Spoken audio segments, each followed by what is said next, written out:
Olá e bem-vindos! Vamos hoje mergulhar numa das cenas mais cortantes e geniais do teatro português, o julgamento de um juiz e de um procurador no Auto da Barca do Inferno de Gil Vicente.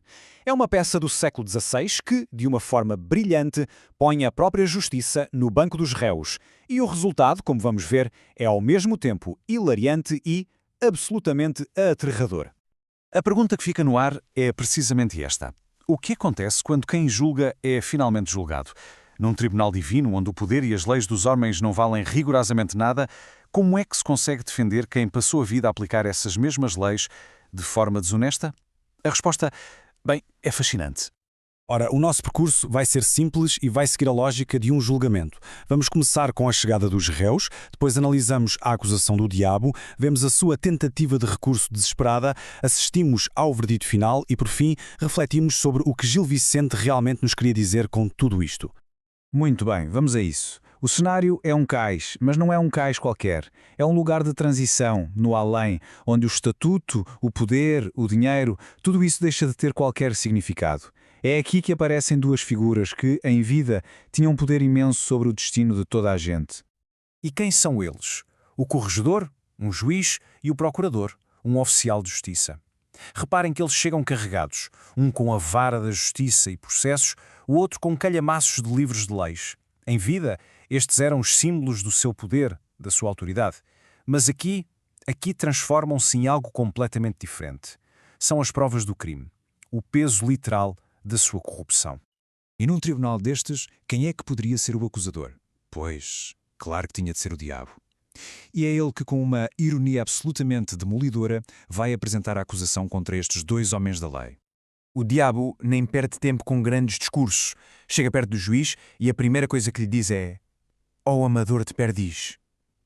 Hoje em dia isto soa um bocado estranho, não é? Um amante de perdizes, mas no século XVI isto era uma bomba, uma acusação direta na cara, sem rodeios. E porquê uma bomba? Porque perdiz, naquela altura, era o nome de código para um suborno. Era a forma como se falava dos presentes que se davam aos juízes para comprar uma decisão favorável. Basicamente, com 3 simples palavras, o diabo expõe a carreira inteira de corrupção do corregedor. É genial. E a defesa dos juízes? Bem, é de rir para não chorar. Perante acusações gravíssimas de corrupção, de aceitar subornos de grupos perseguidos, de mentir na confissão, ele diz o quê? A culpa foi da minha mulher que aceitava os presentes. Ou então, eu sou um homem importante, o meu estatuto devia chegar. O mais impressionante é a total ausência de remorso. É uma arrogância que nem a morte conseguiu curar. Numa última tentativa de se mostrarem superiores, os dois tentam argumentar em latim, a língua dos doutores, dos tribunais, do poder. Achavam que iam intimidar o diabo.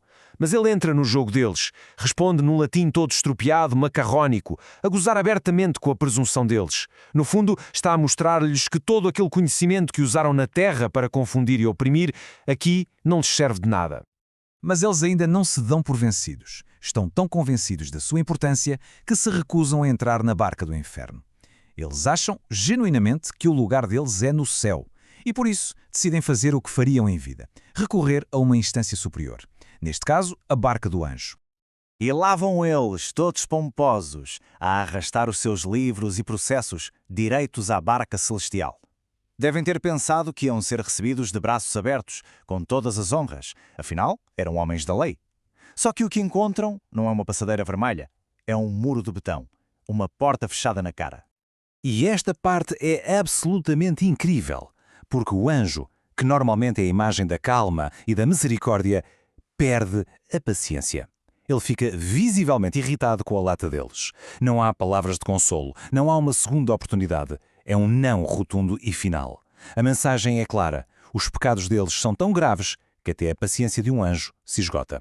A porta do céu para eles não está só fechada, está selada. Pronto.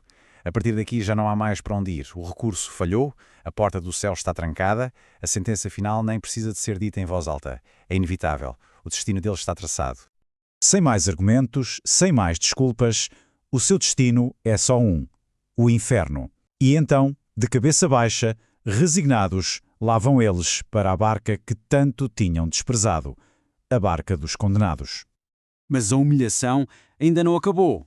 A bordo, espera-os a ironia final. Dão de caras com Brígida Vaz, uma alcoviteira que, em vida, eles certamente se teriam julgado e condenado sem piedade. E ela agora ri-se na cara deles. Para piorar, o diabo ainda lhes diz, com um sorriso trouxista, não se preocupem, vão encontrar aqui muitos colegas de profissão. É a inversão total. A hierarquia da Terra desapareceu. O juiz todo-poderoso e a ré desprezada estão, literalmente, no mesmo barco. É preciso entender que, para além de toda esta comédia divina, Gil Vicente estava a fazer uma crítica social e política muito séria. O juiz e o procurador não são só duas personagens, eles representam um sistema inteiro que estava, na sua opinião, podre. Então, o que é que ele estava a atacar? Primeiro, a corrupção generalizada na justiça, a ideia de que as sentenças eram compradas e vendidas. Depois, a hipocrisia religiosa. As pessoas confessavam-se por obrigação, mas continuavam a mentir e a pecar sem qualquer remorso. Ataca também a arrogância do poder, a ideia de que quem tem um cargo importante está acima da moral. E, talvez o mais importante, ele denuncia como a própria lei, que devia proteger os mais fracos, era usada como uma arma para os esmagar. E terminamos com a pergunta de 1 milhão de euros. A peça foi escrita há 500 anos sobre a sociedade portuguesa daquela época. Mas os temas que ela aborda, a corrupção do poder, a justiça que falha aos mais fracos, a hipocrisia, será que desapareceram? Ou será que os amadores de perdiz de hoje apenas se tornaram mais sofisticados? É uma reflexão que, infelizmente, continua bastante atual.